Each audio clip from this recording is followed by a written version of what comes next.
El título es Homeostasis del agua. ¿Y qué tenemos? Vamos recordando cómo era el agua corporal total, ¿se acuerdan? El agua corporal total representa en el varón el 60% de su peso y en el caso de la mujer 50% del peso. Y esto en relación a que el varón tiene más masa muscular y las mujeres tenemos más tejido graso. De esa agua corporal total, 60% está en el espacio intracelular y el 40% en el extracelular. Acuérdense, este ya lo hemos visto. Muy bien, acá está luego cómo se distribuyen a nivel de los espacios. Ahí tienen el primero que nos muestra que el 40% del total del 60%, que ya es el agua corporal total, 40% está en el intracelular, 15% en el intersticial y en el intravascular 5%. Sumados dan el 60%, que representa el agua corporal total. Pero no están solos, acuérdense, en estos espacios que están separados por la membrana semipermeable, tiene que haber siempre homeostasis, equilibrio, y por lo tanto van a estar a ambos lados de la membrana el mismo número de cationes o de aniones. En este caso hemos puesto los más representativos. Para el caso del intracelular el potasio y para el caso del extracelular el sodio, como ven ahí en la figura B. Y no solamente están en equilibrio las cargas, los aniones, los cationes, sino también la osmolalidad que hemos ido revisando, que en este caso se representa como 300 miliosmoles por litro, que está ahí, y que tiene que estar equilibrado a ambos lados de la membrana. Cuando cambien esta osmolalidad, que dijimos qué cosa era la osmolalidad, a ver, ¿qué es la osmolalidad? La concentración de solutos en una solución en un determinado volumen, ¿no es cierto? Que es independiente de su carga, que es independiente de su peso, de su tamaño, de todo. Es solo un soluto, no importa cuánto pesa, ¿se acuerdan? Esa es la osmolalidad.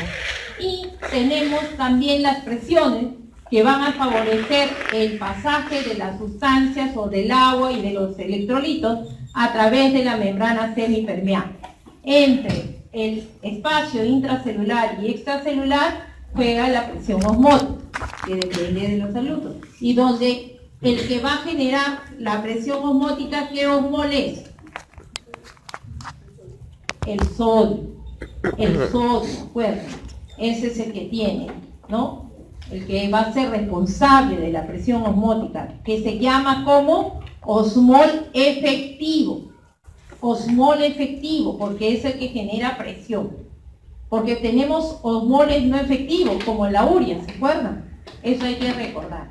Y tenemos que el movimiento del agua entre el intersticial y el intravascular, además de tener la presión hidrostática del capilar, tenemos a la presión oncótica generada por las proteínas, la albúmina especialmente.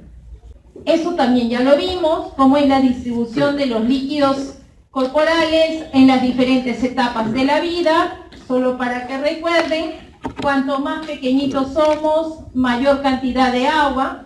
En la tercera edad baja la masa muscular y va a bajar la cantidad de agua que tenemos. Seguimos, las funciones también ya las revisamos. Aquí la tienen desde la primera clase. Y recordar que básicamente mantiene la volemia, tiene que ver con mantener la presión arterial y que tiene que ver con la función renal y los electrodos. Seguimos, la osmolalidad, la vimos la vez pasada también, que es lo que vamos a revisar siempre. Acuérdense, los cambios en la osmolalidad van a ser igual que los cambios que se producen en el sodio, ¿no?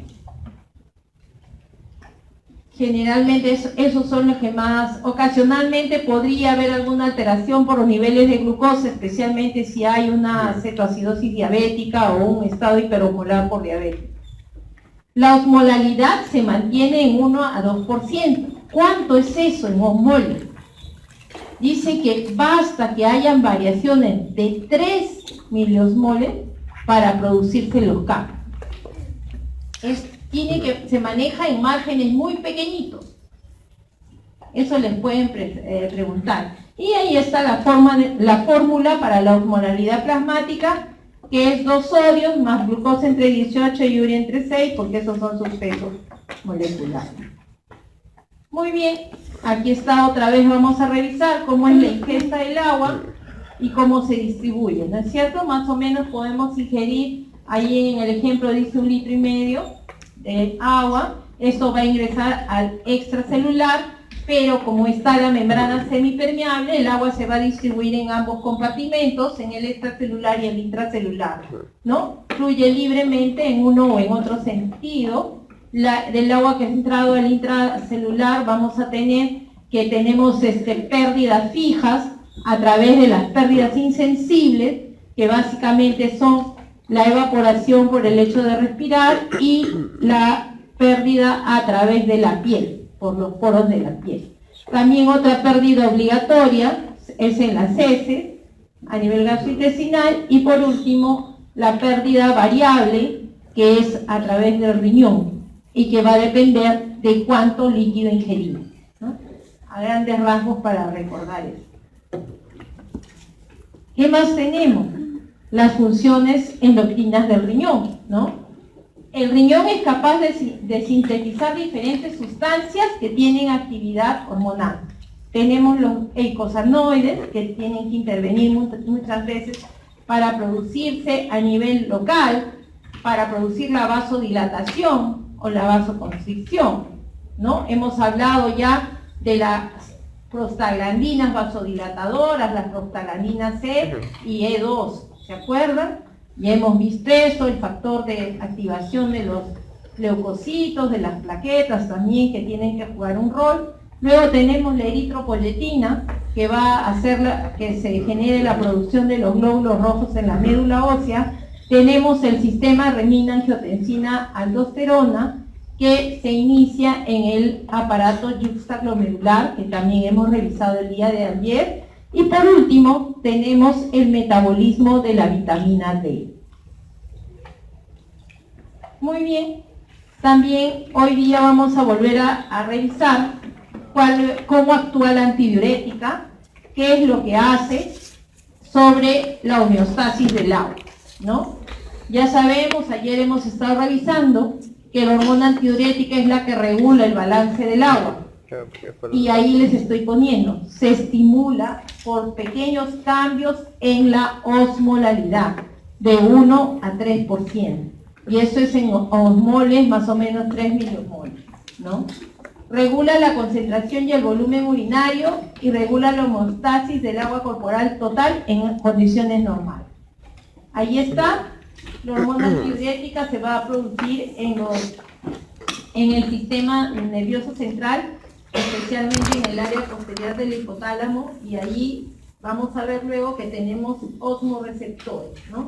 Estos osmoreceptores van a drenar aquí un péptido que va a ser el que va a ir hacia la parte interior de la hipófisis para secretarse y hacer su acción, ¿no? Especialmente a nivel renal. También intervienen, como ayer vimos, los vasoreceptores de presión alta y de presión baja. Los vasoreceptores de presión alta están ubicados también a nivel del sistema nervioso central y los de presión baja a nivel de la orina. Seguimos entonces. ¿Qué es la antidiurética? La antidiurética es un nonapéptido producido por los núcleos paraventricular y supraóptico del hipotálamo, gracias a una neurona magnocelular con una extensión axonal a la pituitaria posterior, ¿no? Normalmente es una prohormona empacada en gránulos que se liberan en la pituitaria posterior, como les dije, a través de la neurofisina y la antidiurética, ¿no? ¿Qué transporte es el que se da ahí? La exocitosis. La exocitosis dependiente de calcio. ¿Cuándo se da? Cuando es estimulada por los osmoreceptores o los vasoreceptores. Es una hormona que tiene un tiempo de vida media corta, como ven ahí, 10 a 20 minutos. Esta es su estructura química, ¿no? La fotito que está ahí. ¿Qué más tenemos que saber? Responde a los cambios de la osmolalidad, ¿no? Fuera de la barrera hematoencefálica. Y el mecanismo que sensa es un conjunto de neuronas especializadas en el hipotálamo anterolateral, cerca al núcleo supraóptico, que son los osmoreceptores. Esos son los sensores que hay ahí, ¿no es cierto? Están en el hipotálamo anterolateral. Ya sabemos, si aumenta la osmolalidad a mayor de 280 miliosmoles por kilo de agua, se estimula y va a causar la liberación de la antidiurética. ¿Cómo se controla esta secreción de antidiurética? Ayer lo vimos, por el volumen de líquido extracelular. Si este disminuye 10%, entonces se activan estos osmoreceptores. Y se regula con la intervención de los vasoreceptores, que también están muy cerquita, especialmente los de presión alta, ¿no? Los osmoreceptores también se van a activar si tienes una osmolalidad de 290 miliosmoles por kilo, o si el nivel de la antidiurética está a 5 picogramos por mililitro. Entonces ahí se va a dar la máxima respuesta antidiurética. O sea, cuando la antidiurética sube su nivel a 5 picogramos por mililitro, allí es cuando se activa más, porque va a decir, oye, mira, ese es mi número máximo. Yo estoy mandando mi orden para que se reabsorba todo a nivel tubular. Por lo tanto, esa es la máxima respuesta antidiurética. Sabemos ya, y hemos venido hablando, que la homeostasis del agua está muy ligada a la homeostasis del sodio. Entonces, las sales de cloruro de sodio estimulan la osmorregulación de la antidiurética. Los niveles de sodio ya sabemos, de 135 a 145 miliequivalentes por litro. Acá han puesto 137, según la literatura. Y tenemos que los osmoreceptores que intervinieron también para la activación de la antidiurética tienen otro rol, que es el de participar en el mecanismo de la SEC. Cuando estos osmoreceptores sensan que ha aumentado la osmolalidad plasmática, no solo se libera la antidiurética, sino también el mecanismo de la SEC, para tratar de ingerir líquidos y llevar otra vez el volumen circulante o el líquido extracelular a niveles normales. Porque ¿qué cosa lo estimuló? ¿Qué fue lo que subió en realidad? Todo el rato estamos diciendo, es la osmolalidad, la osmolalidad. ¿Y de qué depende la osmolalidad? Del sodio. Entonces lo que se elevó fue la concentración del sodio. Y cuando ingerimos líquido, lo que estamos buscando es que vuelva a su concentración normal el sodio. Por lo tanto, la osmolalidad va a disminuir, el sodio también, y vamos a tener una distribución del agua que estamos ingiriendo a través del mecanismo de la sed y que estamos reteniendo a través de la acción de la antidiurética, ¿no? Tenemos dos mecanismos protectores para eso. Por eso es que nosotros no tenemos mayores cambios en la homeostasis del agua. Pero miren todos los que intervienen. Y entonces, si hablamos de sed, sabemos que también se van a ubicar las neuronas que tienen que ver con ello a nivel ventromedial y anterior del hipotálamo. O sea, están cerquita. El otro estaba en el núcleo supraóptico y paraventricular, para el caso de antidiurética, y estos son el ventromedial y el anterior, ¿no? Para la sed sí necesitamos una osmolalidad un poquito más alta que la que estimula antidiurética. Hemos dicho que 290 para antidiurética, para el caso de la sed 295 miliosmoles por kilo, o una concentración de sodio mayor a 145 miliequivalentes por litro. La máxima respuesta a la sed es cuando tenemos 300 miliosmoles por kilo o un sodio de 148 miliequivalentes por litro. Y eso podría ocasionar que consumamos hasta 20 a 25 litros de agua al día, en una máxima respuesta.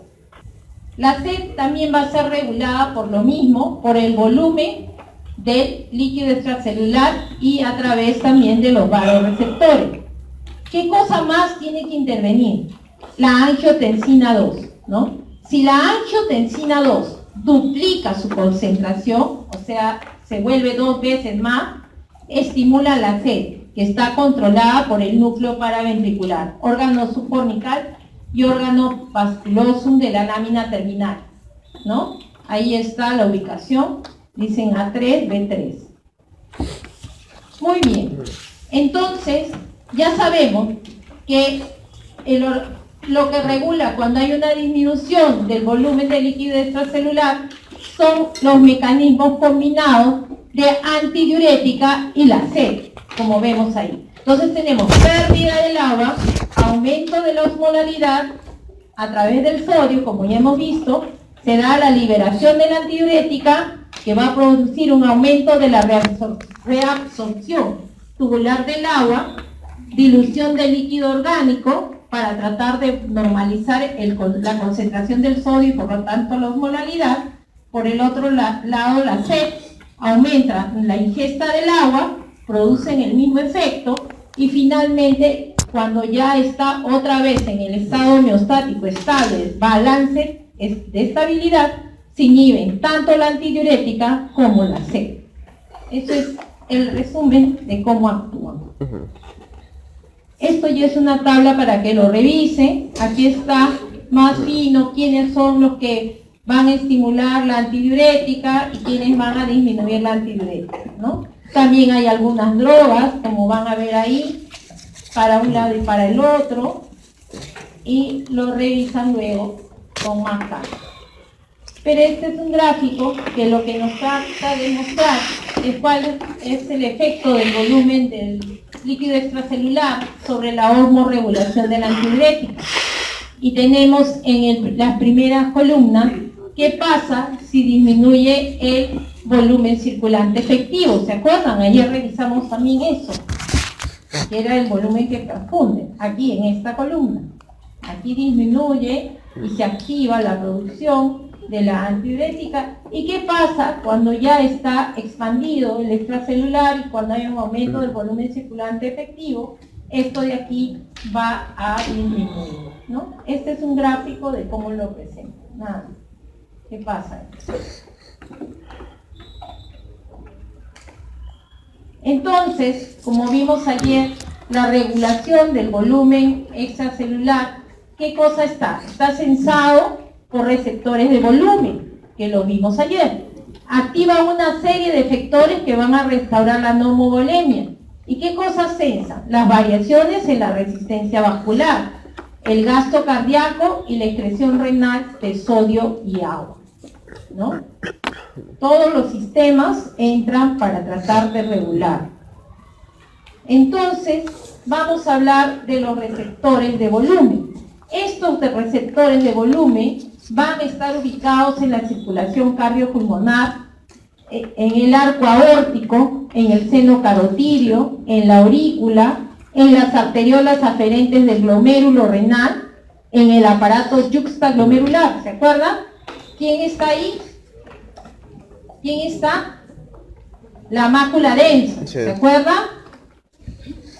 Y también están las células yuxtaglomerulares que producen renina y que van a intervenir en la regulación, ¿no? Y ya sabemos que todos estos van a estar influenciados por esa liberación. El sistema renina-angiotensina-aldosterona, la endotelina, el óxido nítrico, que van a tener que ver si está disminuido o aumentado este volumen del extracelular, ¿no? También hay receptores extrarrenales y que están gobernados por el sistema nervioso simpático y por el péptido atrial natriurético, que deben haberlo visto cuando revisaron la parte de cardiovascular, ¿no? Los receptores cardiopulmonares se evidencian cuando hay la inmersión en agua, ¿no? Los buzos, la descompresión en ese caso, ¿no? Generalmente se redistribuye fluido vascular de las piernas al tórax, en este caso, por la presión hidrostática del agua. aumenta el volumen sanguíneo y el gasto cardíaco, hay un aumento de la excreción de sodio y agua y se libera el péptido atrial natriurético, ¿no? Que es el otro, que es que produce vasodilatación para equilibrarlo todo. Muy bien, ahí tenemos otra vez la figurita de dónde están ubicados estos vasoreceptores. Tenemos el seno carotídeo, el arco aórtico y el aparato yuxtaglomerular para la presión alta y la presión baja en la orina. Esto ya lo hemos visto también, que es el sistema renina-angiotensina-aldosterona. El día de ayer revisamos la excreción renal del sodio, básicamente. Hoy vamos a ver la excreción renal del agua. Otra vez, igualito, la excreción renal de una sustancia, en este caso el agua, es igual a la ingesta menos las pérdidas, ¿no? Y esto tiene que intervenir en esa excreción del agua el sistema multiplicador contracorriente, que lo vimos hace 2 clases, y la antidiurética. ¿Y cómo es la reabsorción del agua a nivel de los túbulos? 45% en el túbulo proximal, 40% en el asa ascendente gruesa de Henle, 5% en el túbulo distal y 10% en el túbulo colector, donde gracias al mecanismo el mecanismo contracorriente más la acción de la antidiurética, vamos a tener diuresis y antidiuresis, que va a ser sensible a toda la regulación que ya hemos visto.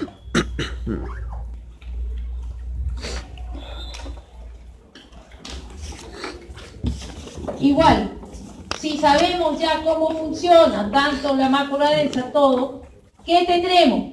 ¿Quién regula la reabsorción renal de agua? En primer lugar, el volumen del líquido extracelular, ¿no es cierto? Porque ese es el que va a ser el primer indicador a través de los homorreceptores, de los vasoreceptores. Todos van a ser sensados y de acuerdo a eso se van a activar todos los sistemas para volver al estado estable, a la homeostasis, ¿no? Van a usarse los mecanismos renales, especialmente va a ser el mecanismo renal, trabaja a expensa de la concentración de solutos, especialmente de cloro y de sodio, ¿no es cierto? Y tiene que ver también, en menor porcentaje, la excreción de los iones que revisamos ayer, que fueron el potasio, el sodio, el calcio, el magnesio, los fosfatos y el hidrogenio. Todo eso lo revisamos ayer. ¿Por qué? Porque interviene en lo que puede ser la regulación de la reabsorción del agua, ¿no? Y por supuesto esto se da de acuerdo a las necesidades fisiológicas, es decir, para restituir la homeostasis, el equilibrio.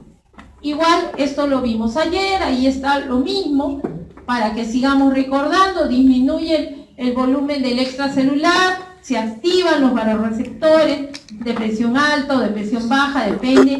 Estos de aquí, ¿qué hacen? Aumentan la secreción de ambos mecanismos, antidiurética, aumento de la sed, el antidiurética disminuye la excreción renal de agua, el aumento de la sed nos manda a tomar más agua, aumentamos la ingesta, por lo tanto eliminamos menos sodio, ¿no es cierto?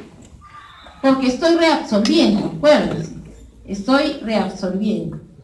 Cuando esos mecanismos ya que normalicen la concentración del sodio, entonces ya se va a mejorar todo. Esto es solo para recordar, interviene el manejo del agua en el asa de Henle y el túbulo colector, el mecanismo de contracorriente, que especialmente se va a dar en las nefronas yuxtamedulares, que son las que tienen las asas de Henle más largas y que llegan hasta la papila renal y que van a tener esta facultad de ser un asa impermeable al agua. ¿Cuál es la impermeable al agua? Ascendente. El asa, ¿cuál? ¿La que sube o la que baja? La que sube. La que sube. Perfecto. Y la otra absoluto, ¿no es cierto? Eso va a crear un gradiente de concentración, tanto así que al fondo, en la profundidad de la médula, llega a 1200 miliosmoles. y que uno de los solutos que va a hacer que esto funcione bien, ¿quién es? Que difunde libremente, ¿se acuerdan? Del colector al asa de Henle. Potasio. No, No. la urea. Acuérdense, el mecanismo contracorriente, el otro small que hace que esto se mantenga es la urea. Aquí está lo que sucede, es lo que vamos a ver en el tubo colector. Y aquí sí interviene, miren, la aquaporina 2. Hay aquaporina 2, aquaporina 3. Y la antidiurética que tiene a nivel del capilar peritubular su receptor para la antidiurética, como ven ahí, y que va a activarse a través del adenilciclato y con participación de energía, ¿no? Y finalmente esto va a dar que se abra, le da la orden al canal del agua, que es la aquaporina, para que se produzca la reabsorción, como ven ustedes, y ven el ingreso del agua a través de este mecanismo, por acción de antidiurética. Esto es un poquito lo mismo, solo que con una foto más bonita, y que vemos todo el proceso de la exocitosis. ¿Se acuerdan que les he dicho que el mecanismo cómo ingresa la antidiurética a través de su receptor es por exocitosis, y aquí lo tenemos, ¿no? Intervienen todos estos mediadores químicos y finalmente se abren las aquaporinas que están aquí y que van a pasar agua, pero acuérdense que no pasan solas, ¿se acuerdan? Pasan también algunos solutos por arrastre. Vamos.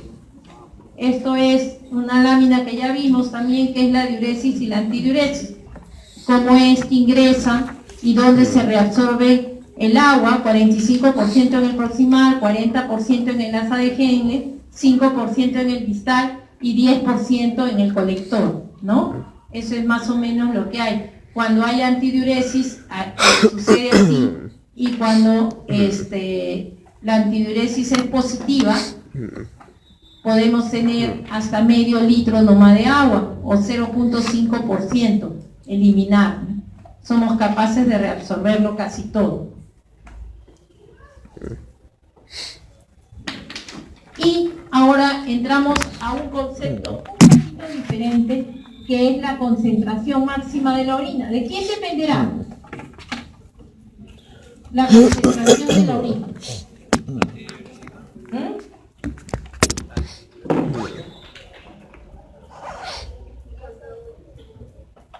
Del asa de Henle.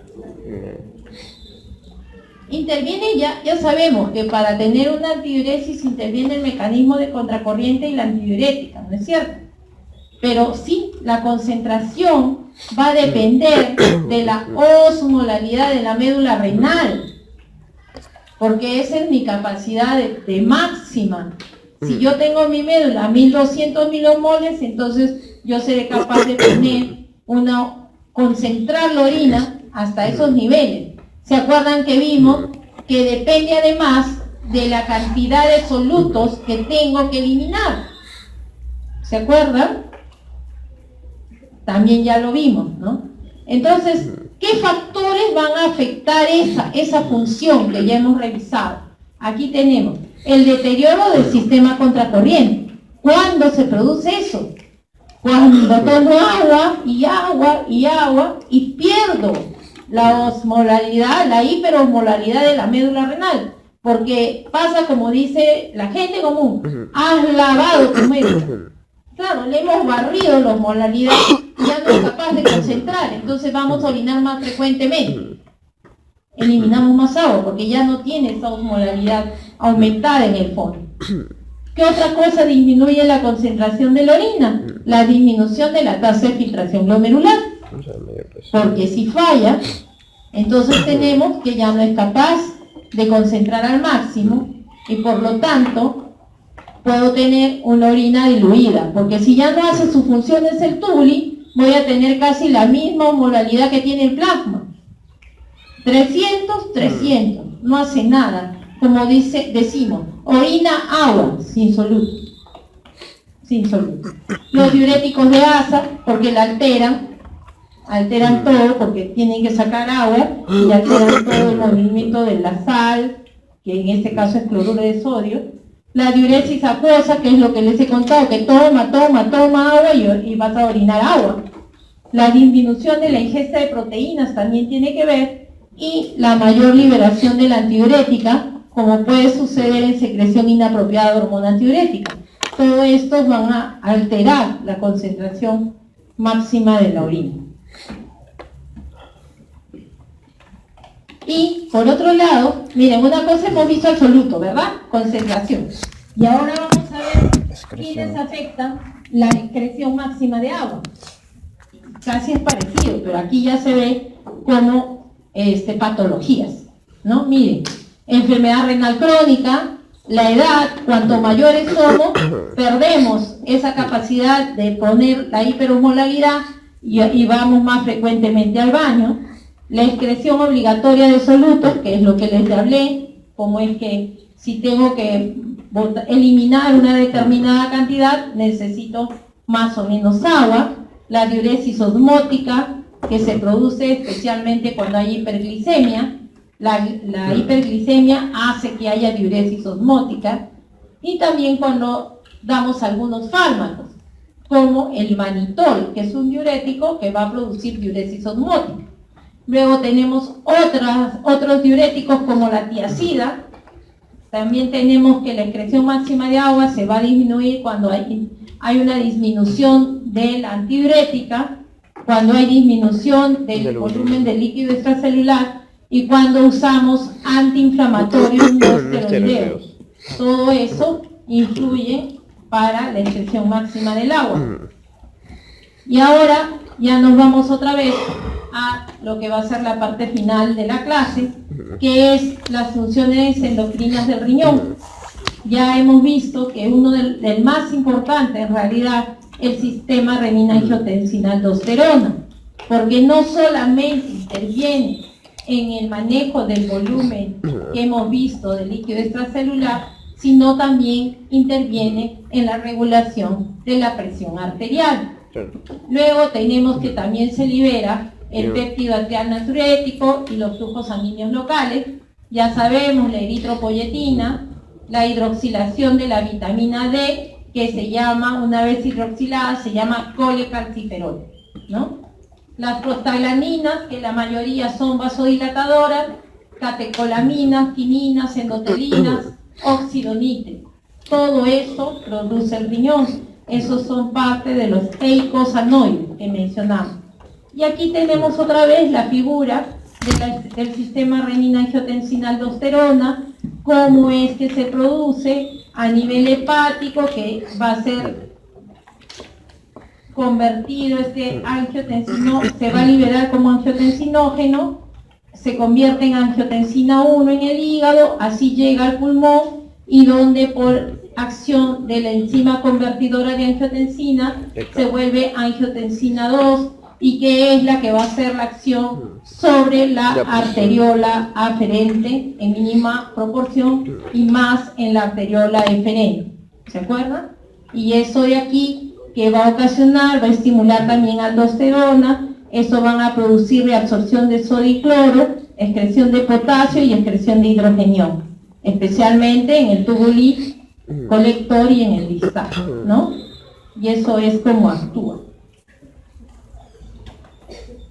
Muy bien, ¿qué más hace el riñón?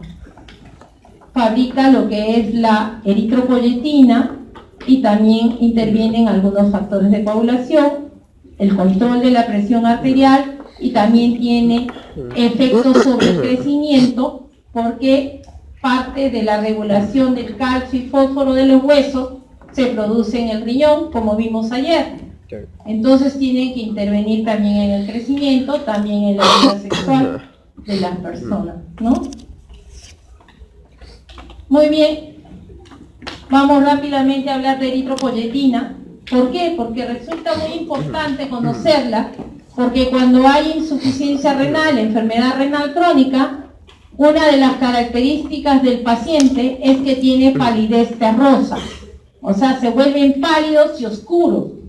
¿Por qué? Porque el riñón también aclara la melanina. Entonces, están anémicos y están reteniendo, no están eliminando la melanina como debe ser, por lo tanto adquieren ese color de palidez terrosa, ¿no? La eritropoyetina es una hormona de naturaleza proteica que en condiciones fisiológicas se sintetiza en el riñón, en menos porción en otras partes del cuerpo, pero la producción es mínima. ¿Qué hace? Estimula la médula ósea para que se produzcan las células sanguíneas, para aumentar la génesis de los glóbulos rojos. ¿Y cuál es su estímulo? Para que se produzca la eritropoyetina. La hipoxia. Acuérdense, la hipoxia es el estímulo para que se produzca la liberación de la eritropoyetina en la célula renal, ¿no? Esta eritropoyetina es, junto a la vitamina D y la renina, una de las principales secreciones hormonales del riñón. Y aquí tienen un poco cómo es, miren, regulación de la eritropoyesis, disminuye el aporte de oxígeno, la hipoxia, como les he dicho, y esto va a hacer que se produzca un estímulo en el riñón para que se forme la eritropoyetina, que va a actuar a nivel de la médula ósea, especialmente sobre las células madre, y para que se produzca un aumento de la producción de glóbulos rojos, para que se lleve mayor cantidad de oxígeno a los tejidos, y de esa manera se produce su homeostasis. Y eso sería todo. Faltó hablar un poquito sobre la vitamina D. La vitamina D, ayer ya vimos cómo intervenía especialmente en la reabsorción de calcio, fosfato, magnesio. ¿A qué nivel? ¿Dónde se reabsorbe? A nivel intestinal, ahí. Acuérdense, la vitamina D, para que sea activa, tiene que sufrir dos hidroxilaciones, una en el riñón y la otra en el hígado. Si no, no está en su forma activa para cumplir esa función de la reabsorción a nivel intestinal. Por eso es que la vitamina D activa se llama dihidrocolicalciferol. También se llama calcitriol, tiene dos nombres, pero es la hidroxivitamina D3, así se llama. Tiene muchos nombres, sinónimos, pero les estoy diciendo todo para que sepan. Y eso es muy importante, porque ahora ya le reponemos en forma temprana a los pacientes. Antes no, y entonces el paciente renal crónico era un paciente que se achicaba, se ponía pálido, terroso y se encorvaba, porque todo su metabolismo mineral óseo se alteraba, ¿no? Y intervenía ahí la cirrosis metabólica que ya vimos, el problema de la vitamina D y la eritropoyetina. Hoy en día, gracias a los programas parciales que tenemos de cuidado del paciente renal, estos pueden ser sustituidos, ¿no?, para los pacientes. Hace unos 10 años eran productos bien caros, felizmente se usan con mayor frecuencia y los precios han sido modificados. Bueno, les agradezco la atención a todas estas clases. Espero que por ahí algunos de ustedes se vuelvan nefrólogos, que les guste, porque somos pocos en el país todavía, no hay suficiente nefrólogo. Hay muchos lugares de Perú que no tienen nefrólogo. El 85% estamos ubicados en Lima, y espero que alguno se motive y quiera hacer esta especialidad, que es muy fascinante y gratificante. Gracias.